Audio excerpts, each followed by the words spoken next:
Hola, ¿qué tal? Buenas noches. Hoy hablaremos de la dimensión subjetiva de la modernidad para la materia teoría social y bueno, para pasar el parcial también.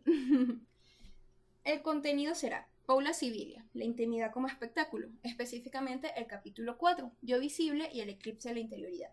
Claude Dubar, la crisis de las identidades, el capítulo 5, construcción y crisis de la identidad personal. Paula Sibilia, en su libro La intimidad como espectáculo, nos deja claro en sus introducciones, bueno, la extinción de la interioridad psicológica en un mundo donde hay que aparecer para ser. Los medios de comunicación pasan a estar democratizados, lo íntimo emigra de la mente y el hogar de las pantallas, todos nos sumamos a este movimiento de subjetividad externalista, aun cuando muchas veces ya no tenemos nada interesante que decir. Esto es lo que yo entendí de los capítulos de Paula Sibilia, menos el cuarto que trata más una línea del tiempo de cómo cambió la subjetividad a lo largo de los años. El capítulo 4, Yo visible y el eclipse de la interioridad. Si dice yo visible es porque tiene que haber un yo invisible, y de hecho es que así nosotros entendemos el yo. Esa es la noción del yo, algo que se encuentra en el alma de la persona, que lo hace ser quien es, que solo muy pocas personas a la que el individuo les tenga confianza puede mostrar su yo, su esencia, básicamente lo que lo hace ser quien es. Normalmente nosotros pensamos que el yo es invisible, pero aquí nos dice que el yo es visible y ya vamos a ver por qué. El eclipse de la interioridad, bueno, que ahora la interioridad la tapa otra cosa. La interioridad pasó a estar en segundo plano, o allá no estar, a desaparecer. Ok, tenemos que entender que en la modernidad, el proyecto de construcción del individuo, el individuo tenía subjetividad, es decir, diferentes modos de ser y estar con el mundo que lo rodea. Y cuando analizaron esta subjetividad de individuos particulares, de individuos de una población específica, notaron interioridad psicológica, notaron algo más allá de lo físico, sino que bueno, cada quien actuaba por sus propias convicciones y cada quien tenía ideas más allá. Esto da paso a la interioridad psicológica, al yo y al homus psychologicus. Sibyl afirma que los ejes de construcción de subjetividad se han modificado y ahora los cambios que la afectan son más radicales. La subjetividad durante la modernidad se modificó varias veces, pero nosotros tenemos que hablar de dos tipos de modernidades, la modernidad sólida y la modernidad líquida. En la modernidad sólida la subjetividad se sostenía, se lograba sostener de alguna manera a pesar de que hubiera muchos cambios en el mundo. Bueno, la subjetividad era de alguna manera estable, pero ahora estos cambios que la afectan son muchísimo más radicales en la modernidad líquida. Entonces podríamos hablar de subjetividad líquida. Sí, puede ser. Actualmente podemos hablar de subjetividad líquida.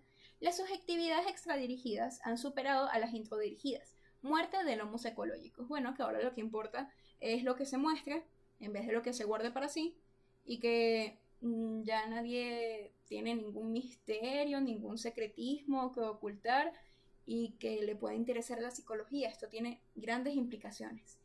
Y bueno, la interioridad influye a nuestra subjetividad. Esto es curioso porque vemos aquí que la subjetividad va primero que la interioridad psicológica, pero ahora la relación es inversa. La interioridad influye a la subjetividad. Es decir, la subjetividad da paso a la interioridad psicológica, pero la interioridad psicológica influye y afecta totalmente a la subjetividad. Subjetividad, modalidades y caracteres históricos. Tenemos la noción externalista, que promueve que todo lo que se muestra es lo que somos. A esta noción externalista se suscribieron los griegos en sus prácticas discursivas con la política y la reputación. ¿Qué quieren decir los griegos con esto? Que no se podía tener cualquier tipo de relación con cualquier persona, porque todo eso decía demasiado de quiénes somos. Podemos relacionar esto mucho con la frase de dime con quién te juntas y te diré quién eres. Bueno, eso tiene que tener alguna base griega, porque tenía mucho que ver con la reputación y con quién se era. Aquí obviamente no hay ninguna intimidad, ni siquiera se hablaba de interioridad ni nada, ni de algo privado, y bueno, lo que importa es lo que se muestra. La noción internalista, a la que se suscribió el modelo cristiano, mediante prácticas no discursivas, promueve la autoexploración para llegar a Dios. Un filósofo muy importante, San Agustín, del medievo, mediante un texto que trataba como metáforas sexuales, lo que dio a entender a grandes rasgos fue que el individuo tenía que conectarse con sí mismo, tenía que estar consciente de todo lo que le pasaba. Él de hecho decía que el castigo de Dios a Adán había sido un castigo por separarse de sí mismo, por dejarse llevar por su deseo, pero precisamente por no estar conectado por sí mismo, por perderse y por abandonarse. La noción internalista y San Agustín promueven el volcarse hacia adentro, y lo que importa es lo que se es. Eso promueve la noción internalista. Esta noción es la que más nos marcaría durante la modernidad, pero ya vamos a ver cómo se van a voltear las cosas. ¿Cómo ha cambiado la subjetividad? Hitos que marcaron la construcción de la subjetividad durante la modernidad. René Descartes, primero en el Renacimiento, estaba de acuerdo con el volcarse hacia adentro, pero ya no para buscar a Dios, sino para buscar la razón. Una razón que llevaría a los hombres de la modernidad a hacer increíbles hazañas, a lograr la secularización del mundo, a lograr la expansión, lograr las revoluciones y bueno, todo eso. René Descartes racionalizó su interioridad en la frase pienso, luego existo. Michel de Montaigne, por otro lado, más adelante, construyó su yo mediante ensayos en soledad, de hecho en completa soledad, sobre sí mismo y sobre lo que estaba sintiendo.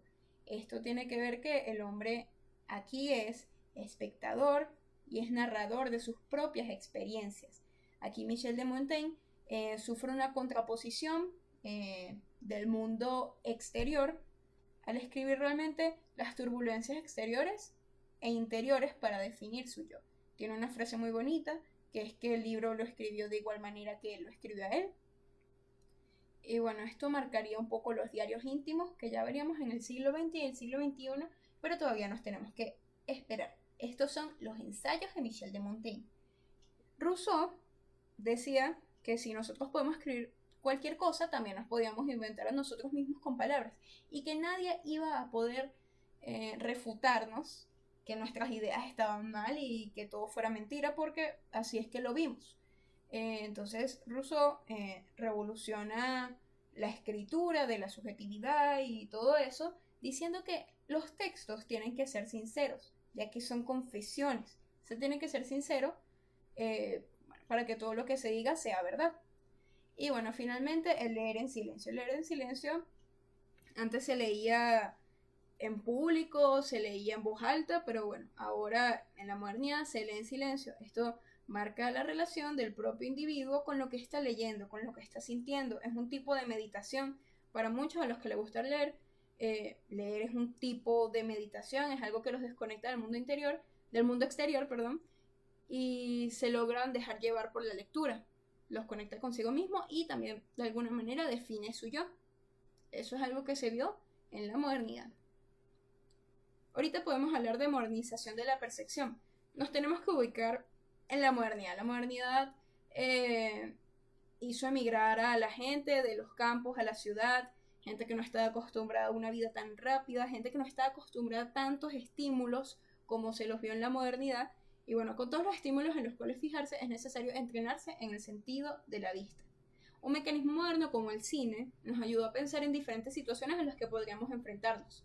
Por ejemplo, la película de La Sociedad de la Nieve nos pone a pensar, bueno, ¿qué pasaría si, no sé, ni Dios lo quiera, nos pasa un accidente así horrible de vida o muerte y nos hace conectarnos incluso mucho con los personajes, ya que los personajes se tratan de una manera bastante psicológica en vez de como un viaje del héroe.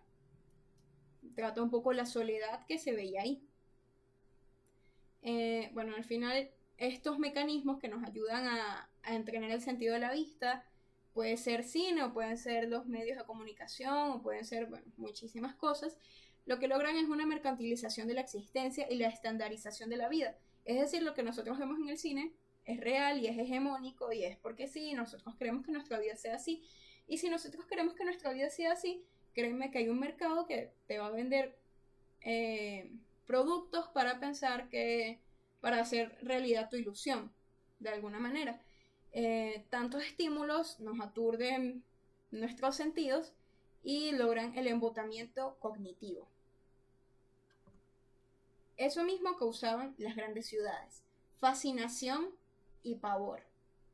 La necesidad de usar máscaras se hizo evidente en ambientes tan peligrosos como las calles y las ciudades. Era necesario mantenerse a sí mismo protegido de lo que se viera. La verdad solo se encuentra en lo personal y lo demás es falso. Por eso, en lo impersonal tenemos que usar máscaras para que los demás no sepan lo que estamos pensando, porque no sabemos qué pueden hacer con esa información.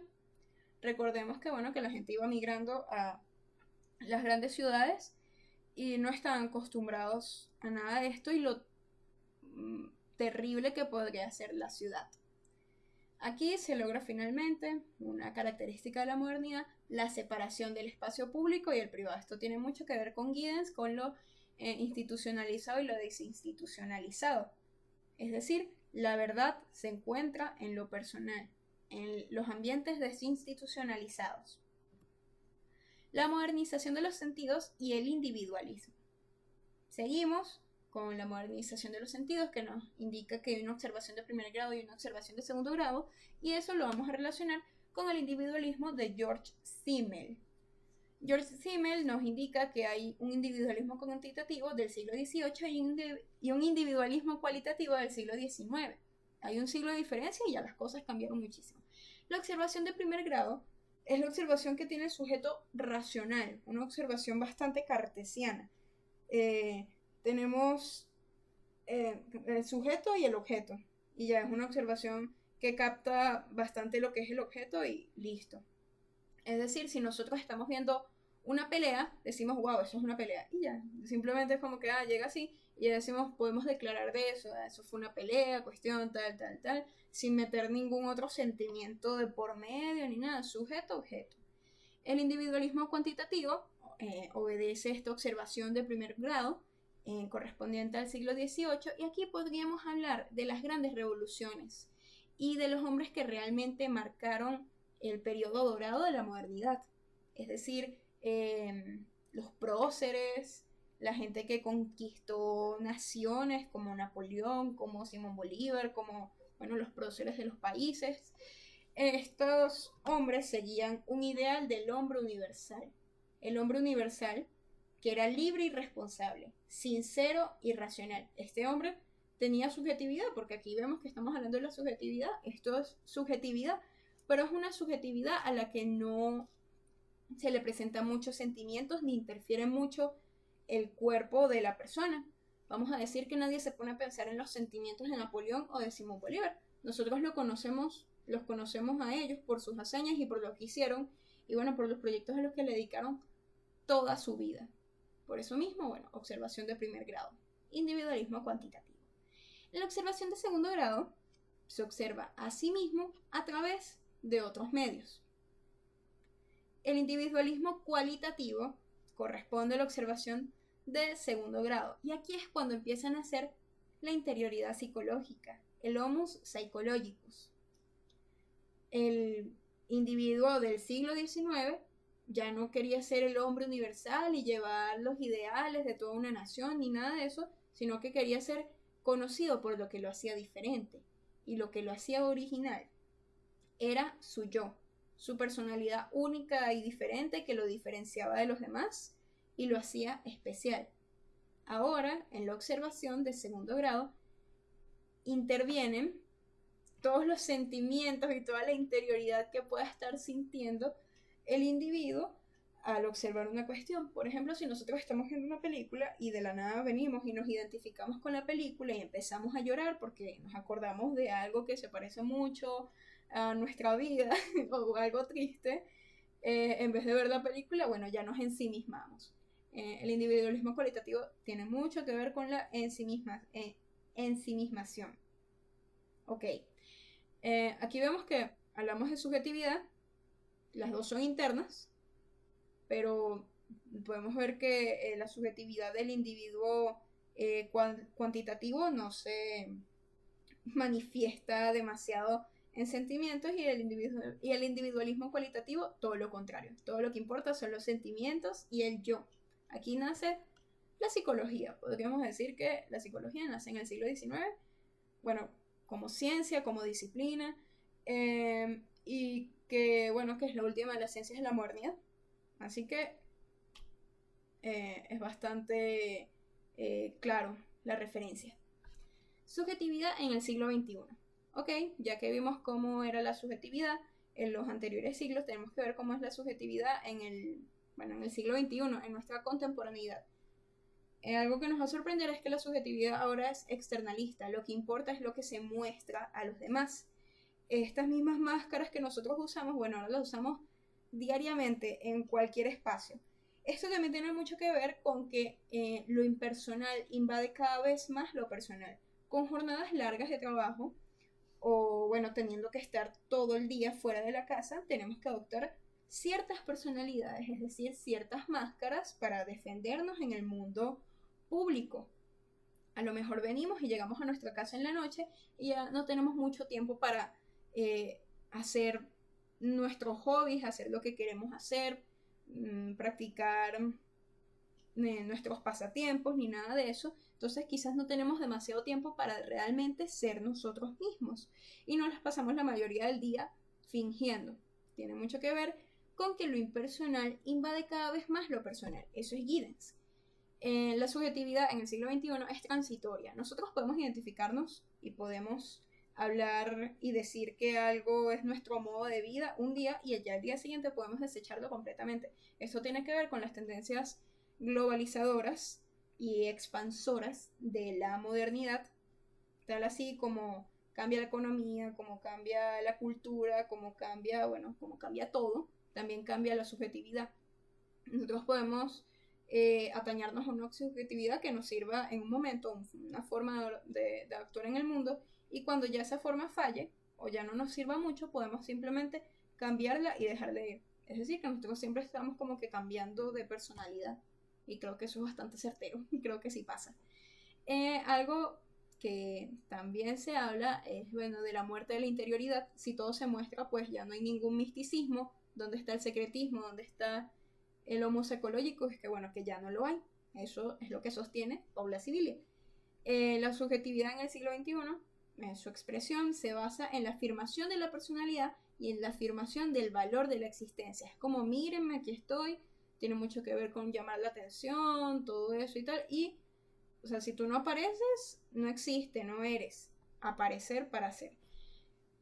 Actualmente se habla de muchos fenómenos que antes eran relacionados con fenómenos psicológicos. Ahora, desde la mano de la ciencia, de las ciencias más duras, del enfoque biológico. Esto supone bastante la muerte de la psicología, ya que si todo lo psicológico lo hacemos biologicista, bueno, ahora tenemos mucho menos que analizar. ¿Qué papel juega la psicología si ya no hay homo psicológicos?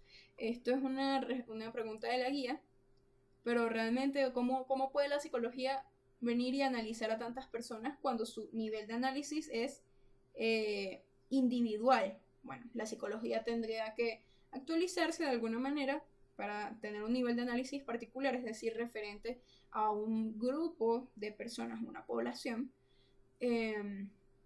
o también puede ser universal, pero si ya venimos y estemos analizando a cada persona una por una, y cada persona viene y se muestra en redes sociales, y entonces a lo mejor a ti como psicólogo te dicen una cuestión, pero después en redes sociales o con otras personas se comporta de otra manera diferente, pues entonces ¿cuál de esas personalidades es real? La tranquilidad del Homo psicologicus se extinguió. El Homo psicologicus realmente nos daba tranquilidad porque, bueno, a pesar de las máscaras que uno pudiera portar en público, bueno, el Homo psicologicus se quedaba bastante estable. Era realmente quien éramos. Ahora somos tantas personas que ¿cómo hace la psicología para analizar eso? Bueno, ese es un desafío que tiene la psicología. ¿Puede significar el fin de la psicología como la conocemos? Sí, porque podríamos hablar ahora de la sociología si queremos hablar de un nivel de análisis particular, pero bueno, creo que últimamente muchísima gente se ha interesado por la psicología por toda la popularidad que tiene, por ejemplo, en las mismas redes sociales que critica Paula Sibilia. Y bueno, porque se identifican con ciertos conceptos psicológicos y bueno, quieren ayudar a las personas, entonces siento que tampoco es demasiado tarde. En fin, opinión mía. Ok, Claude Dubar, las crisis de las identidades. El capítulo 5. Actualmente la identidad de un individuo está en constante renovación y nunca es definitiva. Poseemos varias identidades, poseemos varias formas identitarias, poseemos varias formas de construcción de la identidad y bueno, muchísimas cosas más, son varias. En su tesis es que hay crisis en la construcción de la identidad personal. Tenemos varias identidades con las que nos tenemos que mover cada día en los ambientes públicos, según Dubar, pero es que esto también es bastante pertinente a los tiempos de ahora. Tú no te vas a comportar igual que tú te comportas en el trabajo, como te vas a comportar en la escuela, bueno, porque de alguna manera asumes también roles diferentes. Pero ahora hay demasiadas identidades, por eso dice la crisis de las identidades, y es cuando tenemos que ver cuál de esas identidades realmente somos nosotros. Fenomenología de la crisis de identidad. Alan Ehrenberg, en su libro La fatiga de ser uno mismo, comunica que, bueno, ahora el nuevo ímpetu de las nuevas generaciones se les llama a ser sí mismos. Y las nuevas generaciones no saben realmente cómo ser sí mismos. Y a cada rato tienen que cambiar de personalidad, a cada rato tienen que cambiar de identidad personal, que a cada rato se le dan identidades personales que realmente no concuerdan con ellos y no saben quiénes son. Realmente al final del día no saben cómo deberían reaccionar, cómo deberían de ser. Se siente un sentimiento de insuficiencia al ser uno mismo. No hay ningún patrón que seguir, bueno, porque todo cambia tan rápido. Hay incontables depresiones y hay un derrumbe de la experiencia y los valores. Esto lo tenemos que ver. Si hay una crisis de identidad, es decir, que la identidad ya no se pueda seguir sosteniendo, que haya que cambiar por un golpe abrupto, bueno, por lo que sea, hay que cambiar y eso nos produce crisis y tenemos que cambiar nuestra subjetividad y nuestra identidad por consiguiente. Entonces, bueno, se tiene una verdad dentro del mundo de la vida que, bueno, las bases de la identidad se dan en la socialización primaria. De alguna manera es verdad, pero nosotros no nos vamos a quedar con la identidad que desarrollamos hasta que somos adultos jóvenes toda la vida y después el resto de la vida va a ser un paseo y simplemente actuar en automático. No, hay crisis en todas las etapas, en todas las edades del ser humano. Actualmente es así, bueno, porque tenemos tendencias modernizadoras que nos mueven todo a cada rato, es un caos todo y bueno, por eso es que a cada rato tenemos que cambiar de plan. ¿Qué vamos a hacer? Bueno, todo eso, esa es la fatiga de ser uno mismo. Duval señala que de esas crisis de identidad no solo son psicológicas, sino que también vienen inspiradas por factores socioeconómicos y también vienen las crisis de reacción a sucesos muy inesperados. Esto también tiene que ver con la modernización de los sentidos y el entrenamiento del sentido de la vista a través del cine. Se nos presentan un pocotón de situaciones que nos ponen al límite y que nos ponen a cuestionarnos qué pasaría si nosotros estuviéramos en una situación así.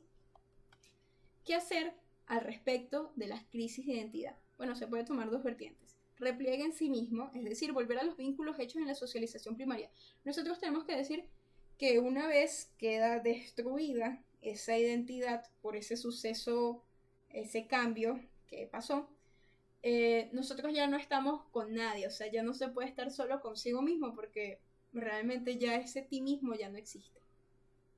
Sin embargo, en la base de la identidad se encuentra la socialización primaria, las fuentes primarias, los vínculos primarios hechos durante la infancia, durante la juventud.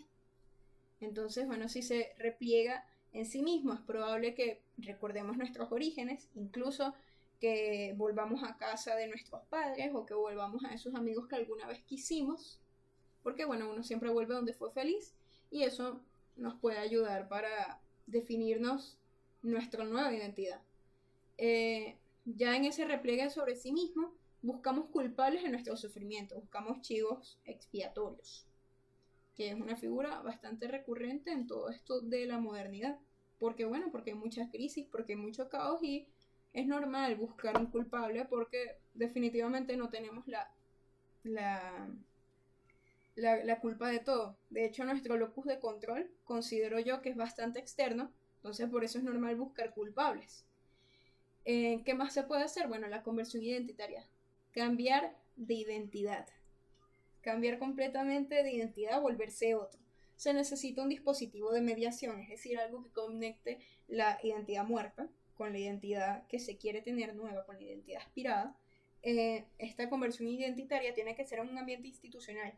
¿Por qué un ambiente institucional? Porque a lo mejor, poniendo ejemplos aquí, bueno, locos, si a mí, no sé, me engañó mi novio, entonces ya yo digo, yo no voy a ser la misma mujer, yo ahora voy a ser mala, voy a engañar a todos los hombres y todo eso. Bueno, podemos volvernos una persona sumamente desordenada con nuestra vida, con nuestras relaciones, podemos volvernos una persona egocéntrica, una persona que no sabe estar con otros, no valora los vínculos reales, y bueno, un desastre totalmente. Una solución para esa chica a la que la engañaron puede ser ir al psicólogo y volverse a reconectar consigo misma, volver a ser quien era, pero bueno, diferente, habiendo superado a su pareja y bueno, todo eso. Por eso tiene que haber un ambiente institucional que ponga ciertas pautas.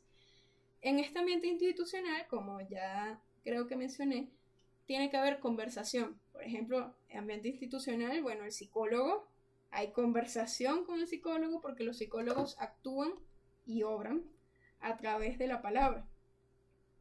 Y con eso, bueno, motivan un cambio de la persona en un ambiente seguro, un ambiente institucional.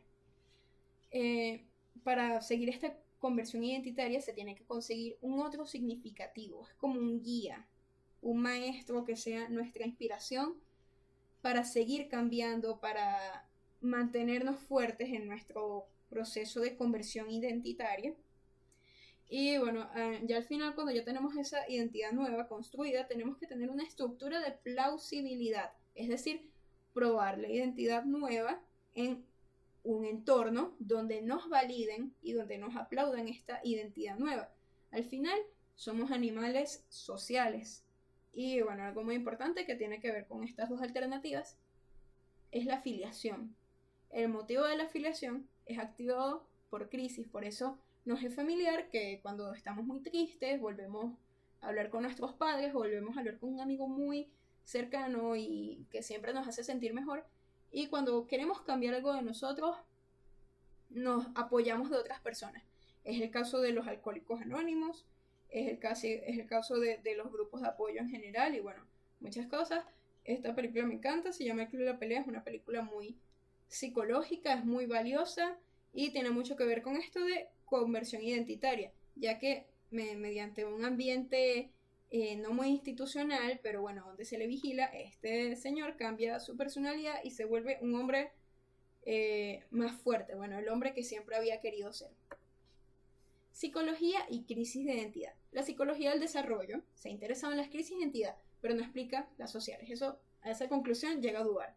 Que la psicología del desarrollo está muy bien y todo bien, pero no explica las crisis que no sean psicológicas, sino las sociales. Eso dice Edward que es una desventaja de la psicología al explicar las crisis de la identidad, porque las crisis de la identidad también pueden venir de desempleos y de despidos inminentes y de fracasos escolares y de situaciones económicas feas, y bueno, que la psicología no explica nada de eso. Segundo lugar, la psicología tiene mucho que ver también con las crisis de identidad por la psicología del desarrollo, porque se dice que durante la adolescencia es donde uno asume los papeles, asume los roles que debe tomar. También tiene mucho que ver con el psicoanálisis, porque estas fuentes primarias a las que se envuelve en el repliegue en sí mismo es lo mismo que la relación con la madre. A veces hay que superar esa relación con la madre para seguir adelante en el proceso de castración, como dice Lacan. Y bueno, tiene mucho que ver. Pero lo más interesante que nos deja la psicología aquí es las formas identitarias, algo que Dubar toca.